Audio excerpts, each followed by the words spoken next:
Aminado si Philippine Olympic Committee President Abraham Bambol Tolentino na maaari siyang madismaya sakaling di mag-uwi ng gintong medalya si Olympic bronze medalist Yumir Marshall sa nalalapit na Southeast Asian Games sa Thailand. Para sa detalye, narito ang report ni Paulo Salamatin. Formal na inanunsyo ng Philippine Olympic Committee kahapon ang pagsali ni na Tokyo Olympics bronze medalist Yumir Marshall at undefeated professional boxer Weljon Mindoro sa 13-man lineup ng Philippine boxing team na lalaban para sa magaganap na 33rd Southeast Asian Games ngayong Disyembre sa Thailand. Muling babalik si Marshall sa amateur scene matapos laktawan ang nakarang edisyon ng biennial meet sa Cambodia dahil sa kanyang shoulder injury kung saan tatargetin niya ngayon na makuha ang kanyang ikalimang gintong medalya. Nakatakdang maglaro si Marshall sa kanyang Olympic weight category na 80 kg sa kauna-unahang pagkakataon sa SEA Games matapos pagharian ng 75 kg division ng mahabang panahon. Gamit ang magandang momentum sa nakarang professional fight ng Thrilla in Manila 2 kung saan nakuha ni Marshall ang WBC International Middleweight title. Pabirong inihayag ni Tolentino na madidismaya siya sakaling di makuha ni Yumir ang gintong medalya sa SEA Games. Taga-Tagaytay na ito eh. Dalawang bahit lupa na binigay ko dito eh. Pero ma-frustrate ka, boss, kung hindi siya goal. O siyempre naman, sinabi mo ba? Oh. Pero siyempre, lahat naman gusto ni President yung mag-gold eh, lahat ng atlete. So, ayun, talagang... Tingnan yung record ni Weljon, di ba? Yun yung goal. Maliban kay Marshall, nakatakdang lumaban si Mindoro sa 75 kg division ng SEA Games. Bit-bit ang malinis na professional record sa 15 panalo. Lahat natapos via knockout. Baka iniisip nila may mga nasa national training pool sa weight class nila. Wala po kaming boxers 75 kilograms saka 80 kilograms other than si Yumir, nasa national training pool pa rin.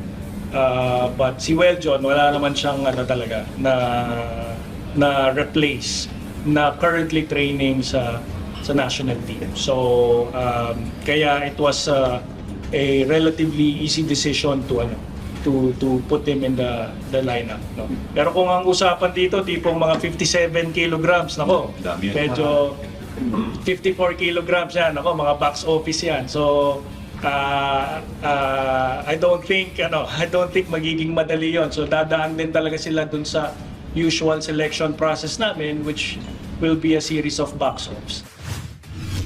Salamat din ako sa opportunity na binigay na sa akin dito na pasok ako sa yung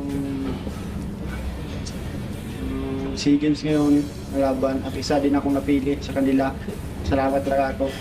So, ayun din yung sinasabi ni Yumir na sa boxing, sa magpagano ngayon, mag-ano ako, anong technique din sa amateur na i-apply ko ba yun. Personally po kasi nagpunta kami ni President Bambol to Las Vegas to offer kila Yumir and Weljon the spot in the SEA Games last July 2025. Na nakita natin kasi open yung slot and we saw the opportunity that can be given by these two talents.